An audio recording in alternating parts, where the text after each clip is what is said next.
Pues sí, qué bueno que vinieron. Pues bienvenidas a todas.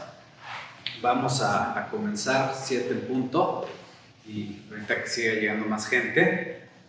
Entonces, bueno, pues yo soy Diego Martínez Lanz, para los que no me conocen, y la intención de estas charlas, aunque muchos ya lo escucharon, pero créanme que sí sirve volverlo a escuchar porque aprendemos a través de la repetición, ¿no?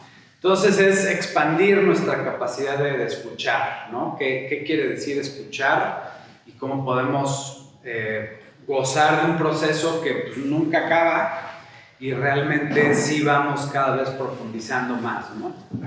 Entonces, en estas charlas pues lo hacemos con prácticas dirigidas a la música, pero en realidad es una habilidad que, según doctores en comunicación, pues tenemos un déficit como especie en esa parte receptiva, ¿no? En esa parte femenina de aprender a recibir, a escuchar, para entonces después poder ser emisores o ser activos en la comunicación, ¿no?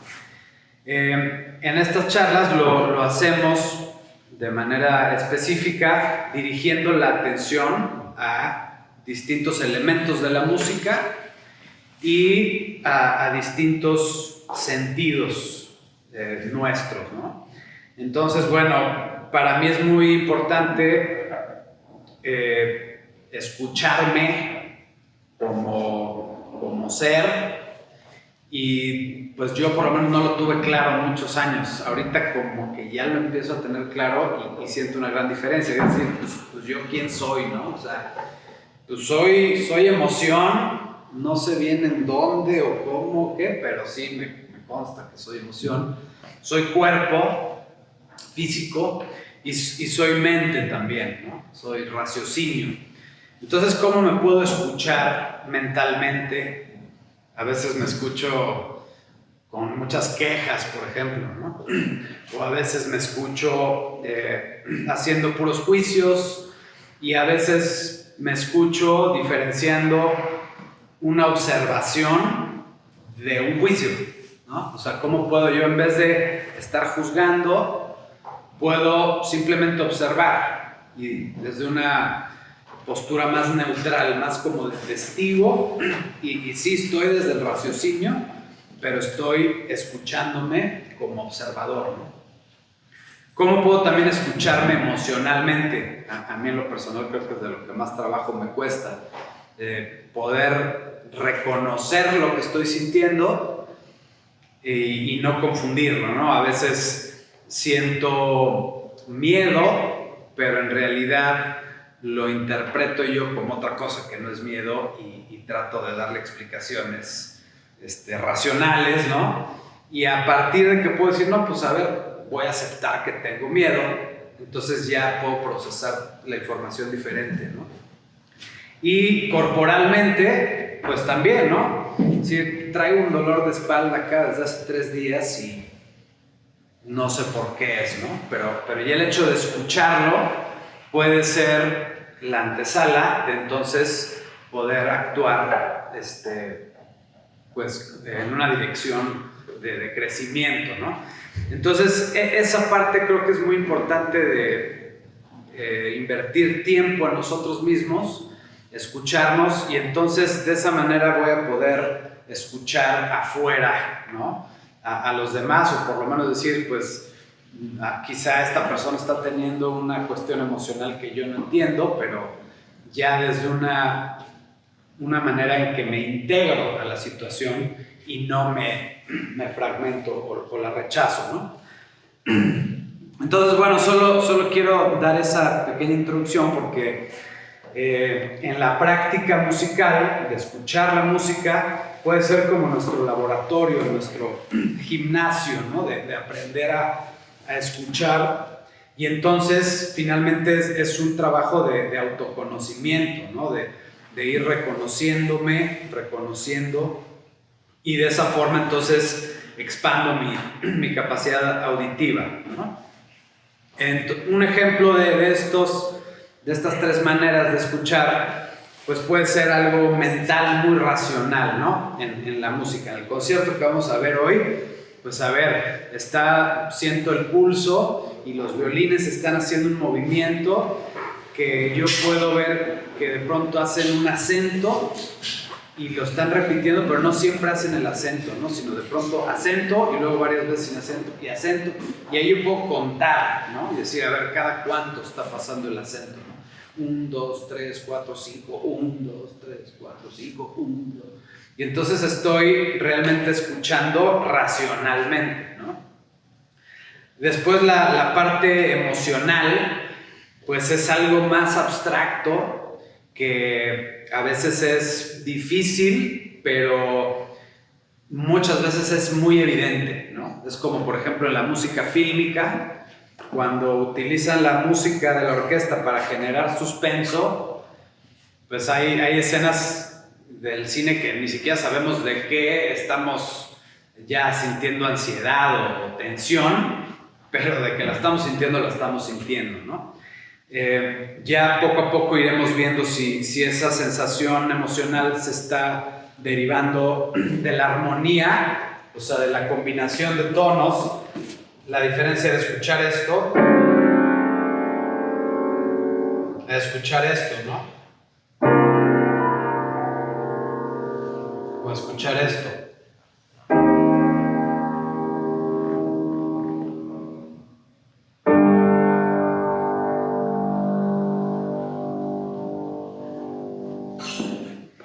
Entonces ahí no hay mucho que pensar, digamos, ¿no?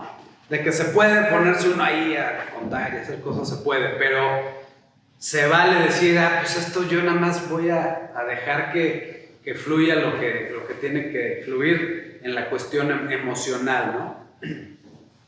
Y el tercer ejemplo, pues es la parte corporal, ¿no? Cómo siento la música en el cuerpo y cómo puedo yo darme cuenta que soy más sensible de lo que creo que soy, ¿no?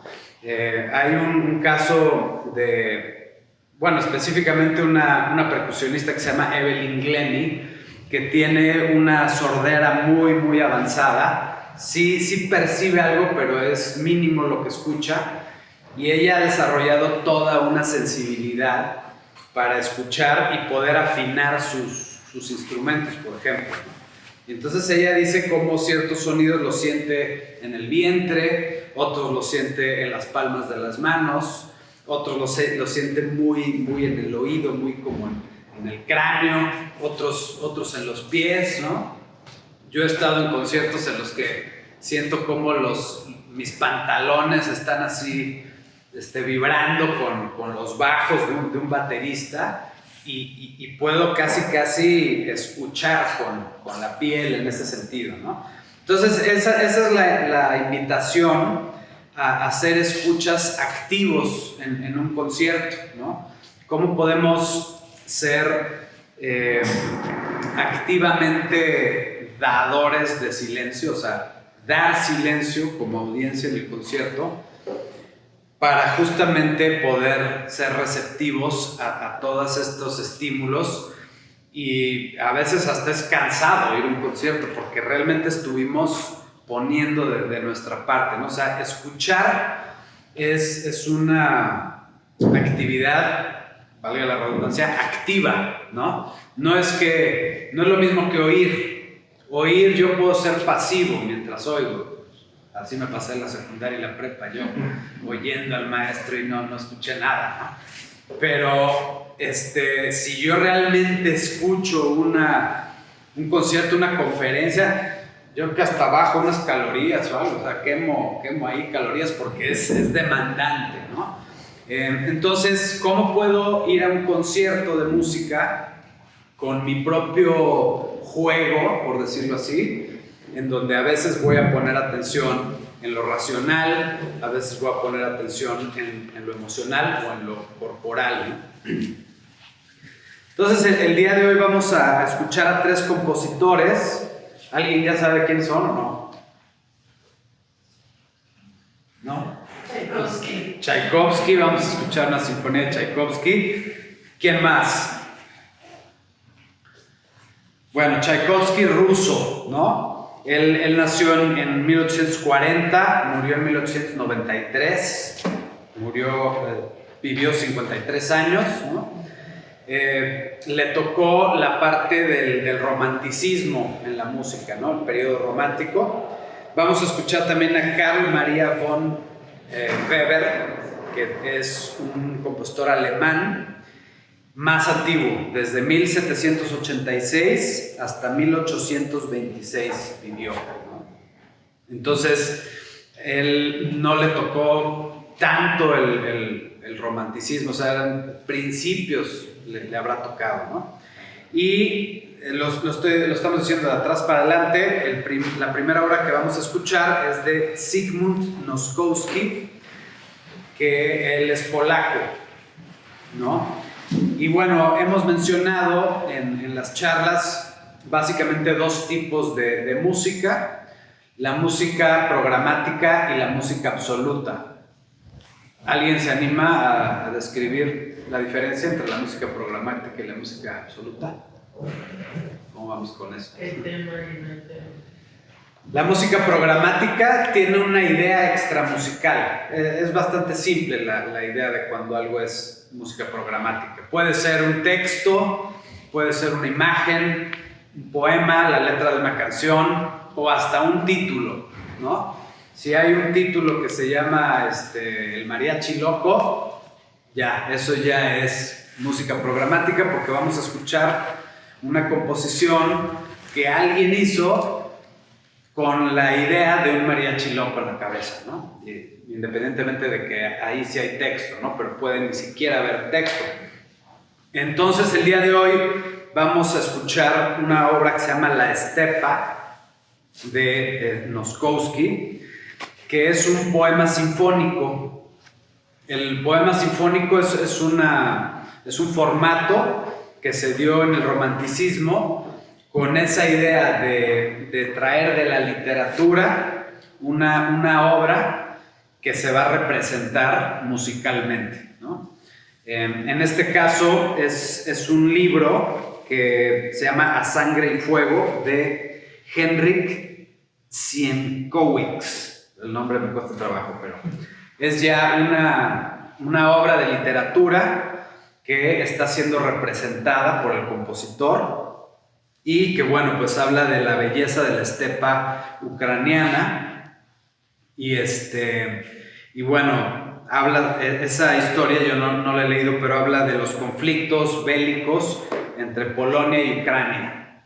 O sea que ya desde entonces estaban ahí dándose con todo, ¿no? Entonces en esta pieza podemos llevar el oído a escuchar o reconocer esas representaciones que vienen de una historia, ¿no? Ahorita vamos a escuchar un poco de esa pieza como un ejercicio, a ver qué les parece.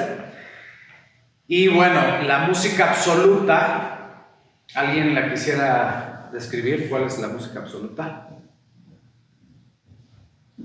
¿No? Okay.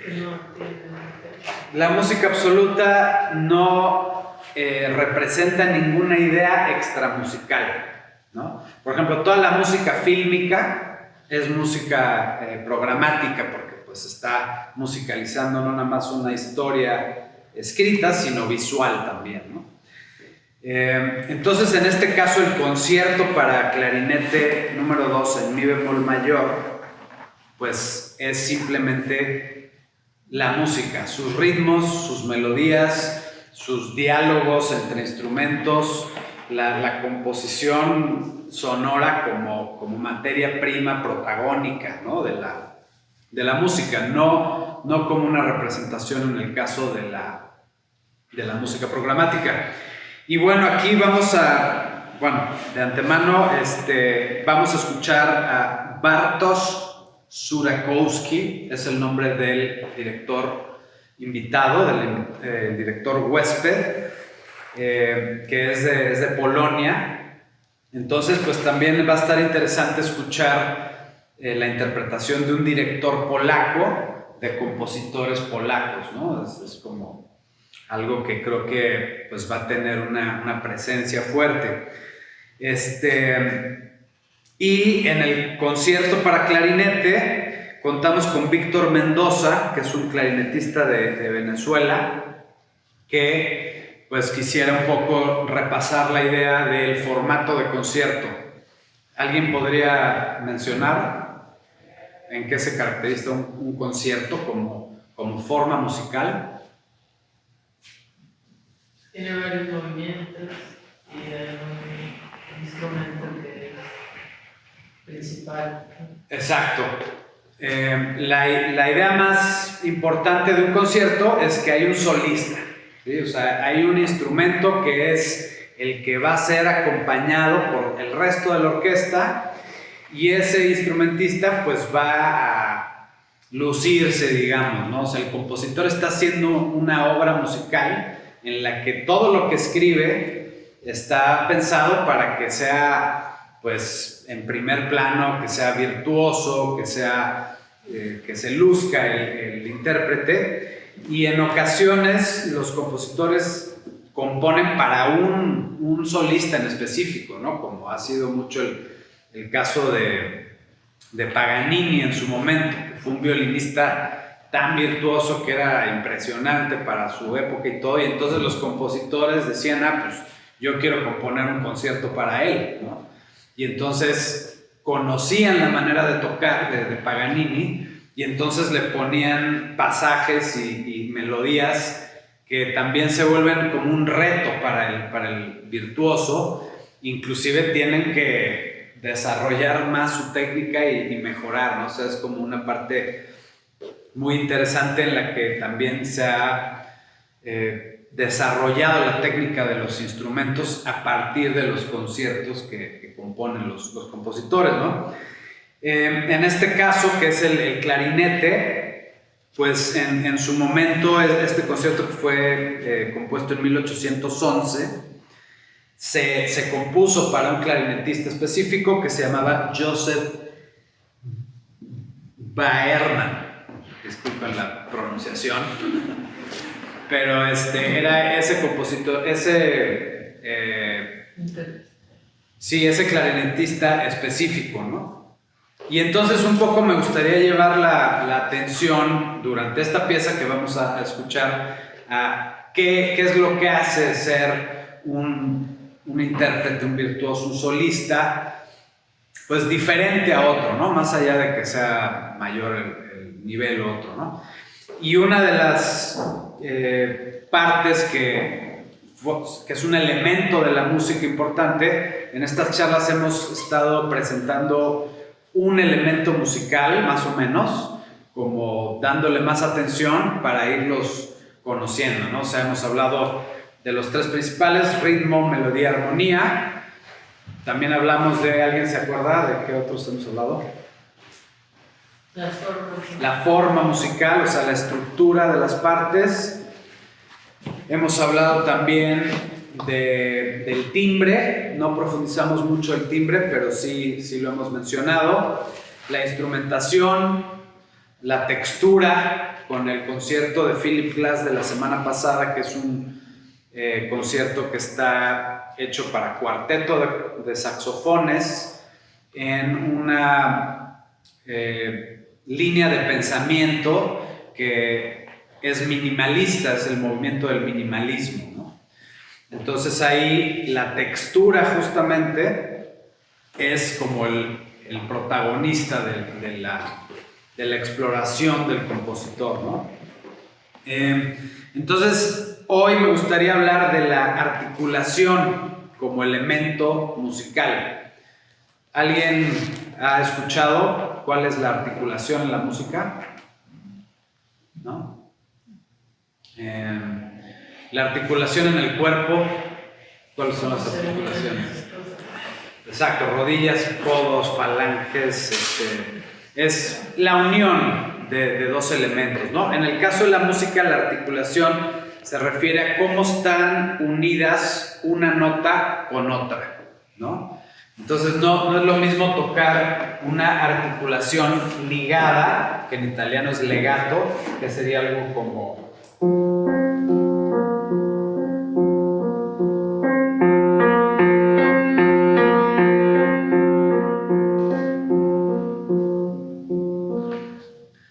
Eso también suena ahorita con otro elemento que hemos mencionado. ¿Alguien notó cuál es? ¿Cuáles son esos?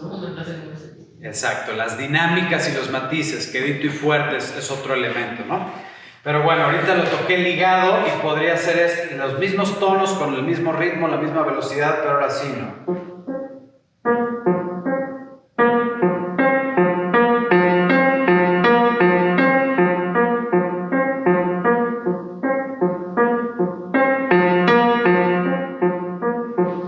Que es destacado, ¿no? O sea, en italiano se dice staccato.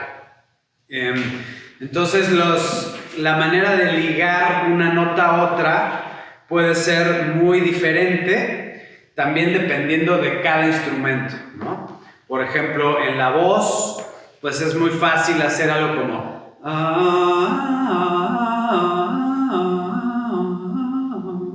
y casi que no estoy dando más que el primer ataque y después es una modulación, ¿no? A diferencia que sea que por ejemplo ahí ya me desafino, pero la articulación sí cambió, ¿no?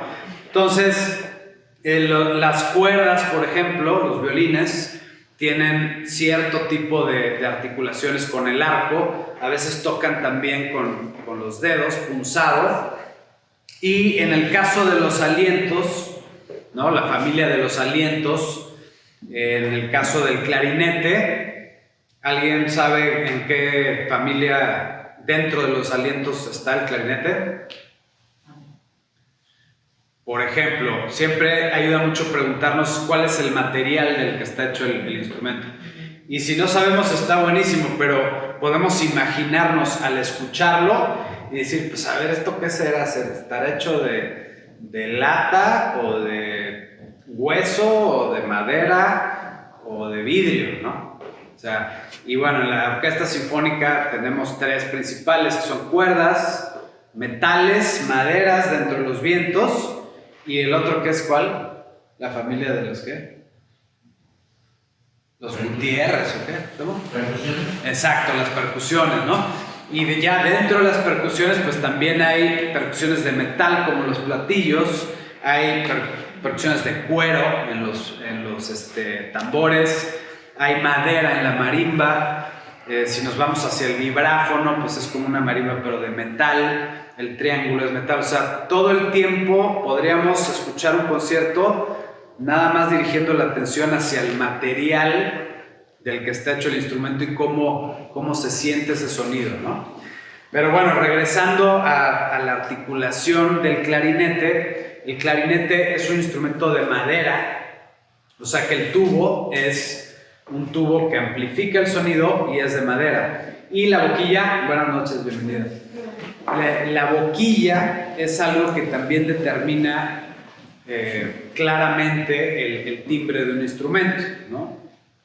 Mencionamos un poco las distintas boquillas la semana pasada. ¿Alguien sabe cuál es la boquilla del clarinete? ¿Sí? Por ejemplo, la trompeta pues es como una botella de vidrio, ¿no? O sea, pero es de metal, pero es nada más así como el agujero. Y entonces el músico pone los labios en medio de ese agujero y hace que sus labios vibren y ahí es cuando suena la trompeta, ¿no? Pero si alguien nada más sopla en la trompeta y no están vibrando los labios, pues suena así como si estuviera uno soplando un pastel, ¿no? O sea, lo mismo el trombón tiene, por eso los trombonistas luego andan con los labios partidos, tienen que estarse humectando y si se resecan mucho, pues no pueden tocar y cosas así, ¿no? El corno francés también tiene boquilla de copa, se llama, y por ejemplo la flauta transversal tiene boquilla de bisel, que es simplemente un agujero que funciona como esto, ¿no? No sé quién, en donde está haciendo círculos el aire y vuelve a salir por un espacio y pues uno tiene como que encontrarle el ángulo, ¿no? Para que suene la flauta transversa. Y después vienen las embocaduras que tienen cañas así como las del bambú, ¿no? Digamos, que es una madera muy, muy delgada, y en el caso del clarinete tenemos una caña que está apretada, digamos, contra una superficie de plástico que en su momento era de hueso, y entonces el músico también hace vibrar la caña entre el hueso y la caña, ¿no?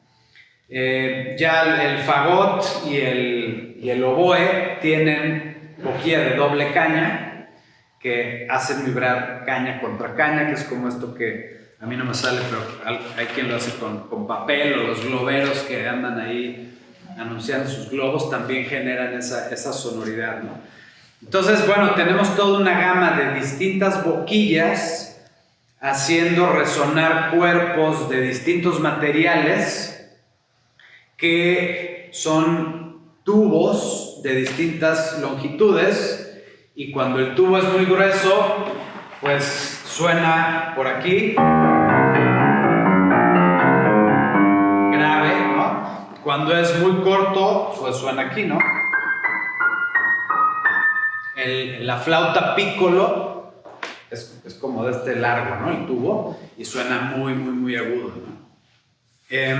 Entonces, bueno, lo que vamos a escuchar hoy, y podemos poner atención en eso, es en la caña simple, la embocadura de caña simple del clarinete, con una resonancia en un cuerpo de madera, ¿no? El clarinete tiene la misma boquilla que el saxofón, entonces por eso es común que los saxofonistas también toquen clarinete, ¿no?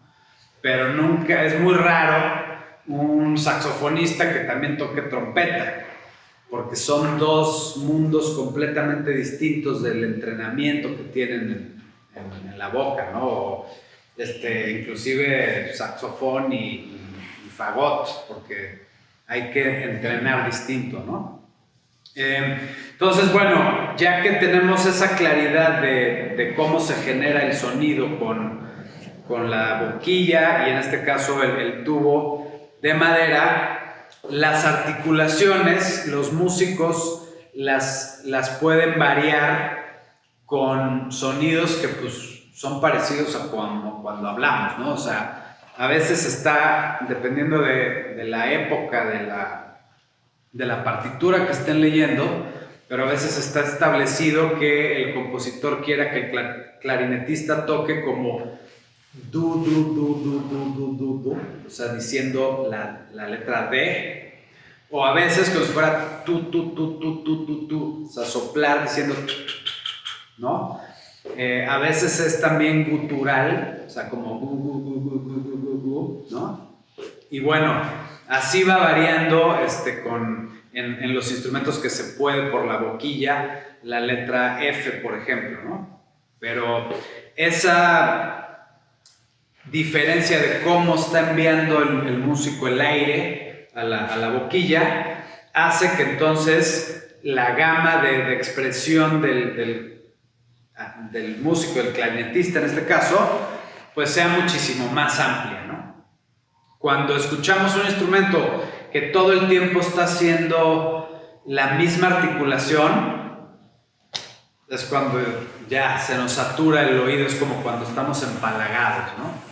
Yo he estado a veces en conciertos en los que uno escucha lo mismo en términos de esas articulaciones, y llega un momento en el que dice, pues sabes que ya me voy, que fue el caso de anoche en un concierto al que fuimos, pero no les voy a decir a dónde para no quemar al músico, pero así me pasó ayer. Entonces, aquí podemos jugar con esa sensibilidad, ¿no?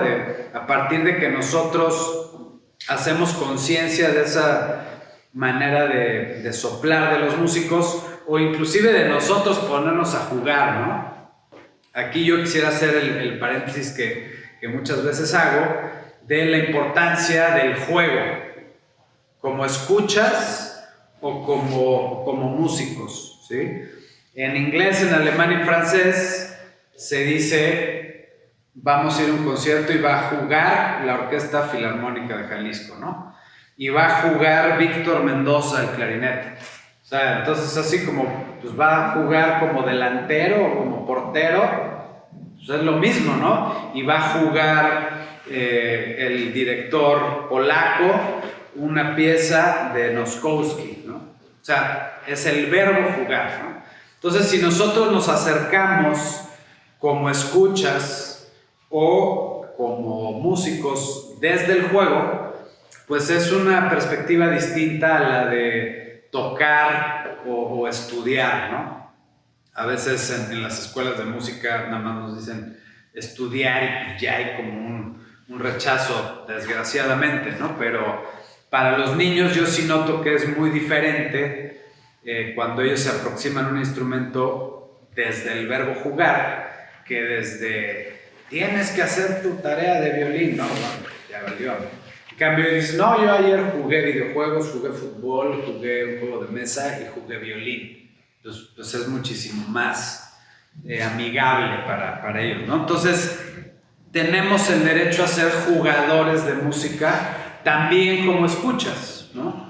En esa parte activa de estar, pues yo a veces en los conciertos de repente digo, a ver qué pasa si me tapo un oído y nada más escucho con el otro, ¿no? Y lo enciendo y lo apago. Hay conciertos que he visto que por el audio, por las bocinas, se escucha mejor si me tapo los oídos que si los traigo abiertos. Entonces es como venir con esa actitud de juego, ¿no? Que creo que vale la pena darnos ese chance, ¿no? Entonces, bueno, quisiera invitarlos a eso. Vamos a escuchar 3 movimientos en el concierto para clarinete. El primero es un allegro, después es un andante y después es una ala polaca, ¿no? Al estilo polaco. Entonces, si les parece bien, vamos a escuchar un fragmento del allegro. Y bueno, tenemos la idea de que es simplemente música absoluta, ¿no? O sea, no hay una idea extra musical. Y bueno, pues si quieren cerrar los ojos, mucho mejor. A ver qué les parece.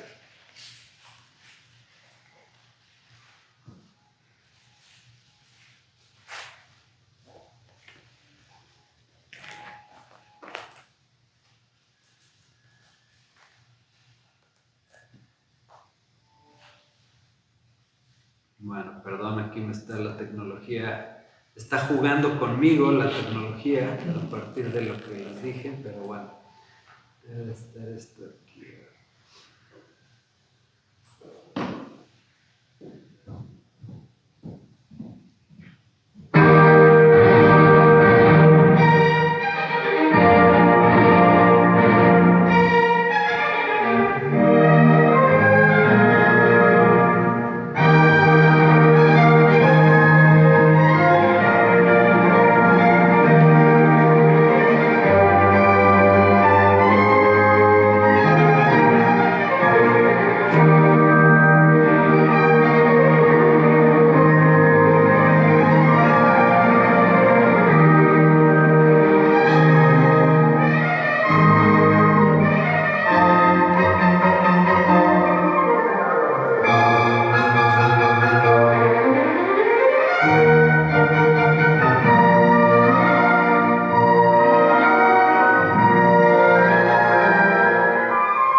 Bueno, por ahora vamos a parar ahí y ¿alguien quisiera compartir algo de lo que observó con las orejas?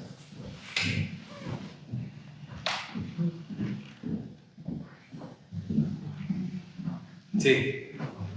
Ya nos explicaste cómo le sopla claramente y ahí no lo ve esta vez. Buenísimo. Hubo contrastes de articulación, ¿no? ¿Cómo se sintieron esas? ¿Cómo las podríamos describir, digamos? Bueno, ese ya es el primer paso, ¿no? A veces hacernos la pregunta ya es una acción de avance, ¿no? Entonces, yo lo que percibí es que en algunas partes como que solamente era el mismo soplido y los tonos cambiaban solamente por las clavijas que estaba abriendo, cerrando, ¿no? Y en otras partes como era más percutido, más como que pa, pa, pa, pa, y había silencio entre una nota y otra, ¿no? Entonces eso es lo que va haciendo para el oído atractivo, digamos, ¿no? O sea que hay cambios, en este caso en la articulación, no es todo plano, ¿no? Y bueno, ¿qué otra observación notaron en el allegro del inicio del concierto de clarinete?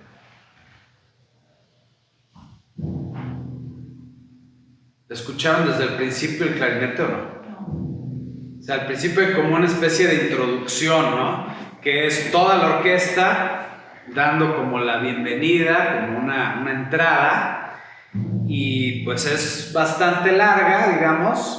Creo que comenzó hasta el minuto 1:33. Es que entró el clarinetista ya como la quinceañera cuando sale, ¿no? O sea, están todos ya listos y hay...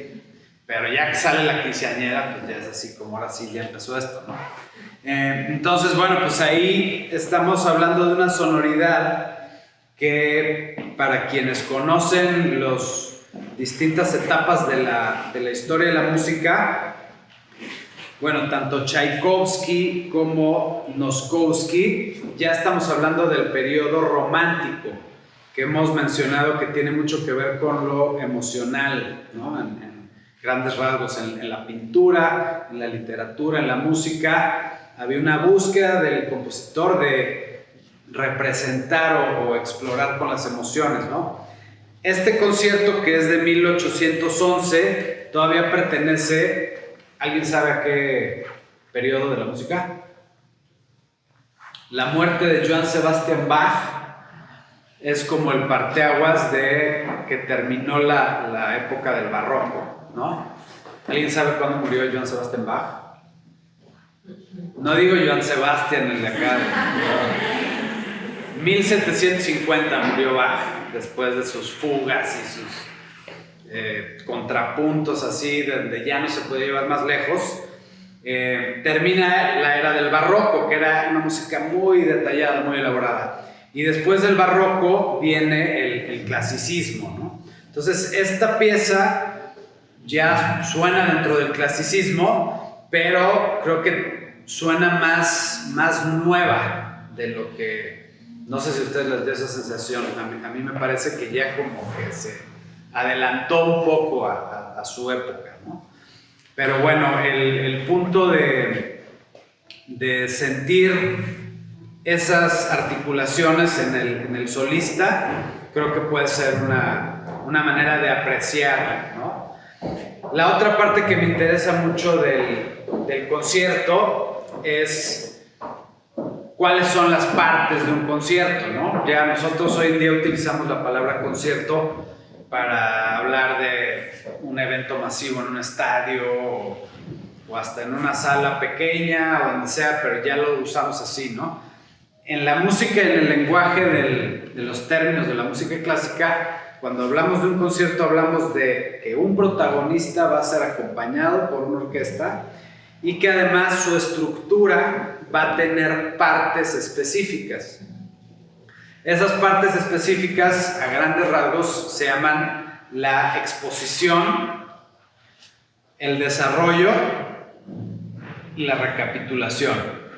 A veces se le llama también la coda como una parte y bueno, pues hay muchísimos conciertos, muchos compositores han variado, pero lo principal son estas 3 secciones y es en lo que me gustaría que charláramos un poquito ahorita, como para poder también dirigir la atención, que esto ya tiene que ver justamente con la parte racional, ¿no? O sea, vamos a estar pensando que lo que estamos escuchando es parte de una exposición de un tema, de un desarrollo o de una recapitulación, ¿no? Y bueno, ¿qué quiere decir la exposición de un tema? ¿Alguien tiene familiaridad con este término o no? Un tema musical nos queda claro. Ese sería el tema. Exactamente. En música, cuando hablamos de un tema musical, estamos hablando de una melodía específica que se reconoce, que tiene autoría, ¿sí? Yo no puedo chiflar una canción de X compositor y publicarla y no darle crédito a ese compositor, ¿no? Aunque sea en otro instrumento, más lento, más rápido. O sea, si yo canto la melodía del Huapango de Moncayo y además si lucro con eso, pues me van a venir a acusar de plagio y voy a tener que, ¿no? Entonces la autoría en la música está en la melodía, está en los temas, ¿sí?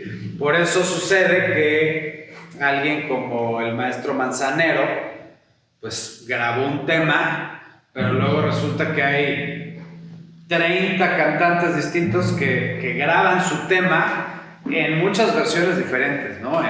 En mariachi, en puro piano, en 2 guitarras, en orquesta entera, a 4 voces, con saxofones, pero sigue siendo el tema del maestro Manzanero y todos ellos le pagaron regalías, ¿no? Y en cambio, por ejemplo, un acorde, si yo toco el acorde, que es una colección de notas, el acorde de Sol 7, pues ese acorde no es de nadie y lo usan miles de compositores, pero no se puede firmar con autoría un acorde. No es como si yo quisiera como si se registrara mi nombre el verbo desayunar y entonces que cualquiera que escriba eso me pague regalías, ¿no?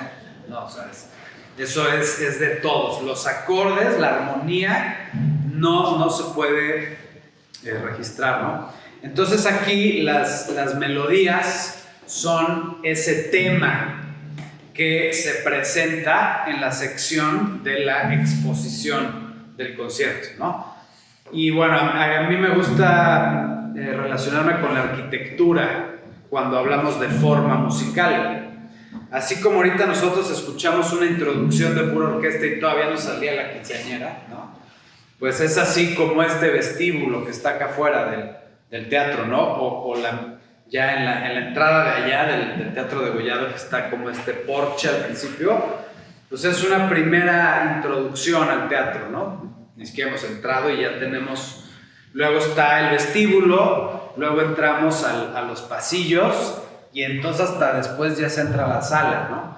Bueno, pues con esas mismas partes que le dan una función al evento que va a suceder, en la música sucede igual. Tenemos esta introducción de pura orquesta, después se presenta el saxofón, el clarinetista, que ahorita lo que nosotros empezamos a escuchar ya es parte de la exposición del tema, ¿no? Y un tema, o sea, una melodía, puede ser muy elaborada y muy larga, o puede ser muy simple, ¿no? Yo creo que uno de los temas que más se han grabado en la historia es el de Bésame Mucho, por ejemplo, ¿no? Y lo han grabado en todos los géneros. Y es una melodía que sí tiene varias partes, pero no va a ser tan elaborada como puede ser un tema de un concierto, ¿no? A veces también en un concierto clásico es una melodía simple, no tiene que ser muy complicada, pero bueno, es como para que el oyente ya le quede claro cuál es el tema de la exposición, para que es como haber conocido a nuestro protagonista, ¿no? Como si estuviéramos en el cine. Presenta el director de la película, presenta al personaje y nos cuenta un poquito de qué le gusta, qué no le gusta, de dónde es, ¿no? Y una vez que ya el oyente conoce o tiene referencias de ese protagonista, entonces ahora vamos a la parte del desarrollo, que es en donde le empiezan a suceder cosas al protagonista que ya conocimos, ¿no? Entonces, el tema melódico que acabamos de escuchar, ahora se empieza a ver enredado, a escucharse enredado en distintos contextos, tanto rítmicos como armónicos, o con distintas contestaciones de los instrumentos. Puede ser más rápido, más lento, puede cambiar de tonos, o sea, le pueden pasar muchas cosas a ese primer tema durante la sección del desarrollo. Y una vez que ya hubo catorrazos para todos lados y ya al final se dieron en la torre los dos personajes, entonces ahora viene como una recapitulación del tema, o una sección que es como conclusiva, donde se empiezan a pues atar los cabos que quedaron sin atarse, pero que definitivamente están haciendo referencia a la exposición del tema del principio, ¿no? Y entonces ya una vez que la sección de la recapitulación se completa, pues hay una especie de final que se le llama coda, y que ya es nada más como para decirles gracias por todo, que les haya gustado, nos vemos a la siguiente, algo así, ¿no? Entonces, bueno, pues esa es la invitación para la noche de hoy, de ir por un lado con esta sensibilidad que yo diría que es más como del cuerpo, en el sentido de escuchar a ver cómo está moviéndose el clarinetista, cómo hace las articulaciones, ¿no? Y por otro lado esta parte más cerebral, más racional, de poder ir reconociendo cómo es que están esas secciones de exposición, desarrollo y recapitulación, ¿no? Entonces, bueno, pues desgraciadamente ya tenemos que preparar la antesala para el concierto, pero los invito a que regresen el domingo. Hay más cosas que les quisiera seguir compartiendo de este mismo repertorio, y de cómo podemos seguir construyendo nuestra práctica de escuchar como un hábito, ¿no? Como un hábito, y con una definición de disciplina que no suena así a sombrerazos y a militares y culpas y cosas, ¿no? Sino más bien algo más amigable. Así que muchas gracias por venir. Me pidieron que les tomara muchas fotos el día de hoy, así que les voy a mandar una foto más. Y muchas gracias por haber venido. Que disfruten el concierto.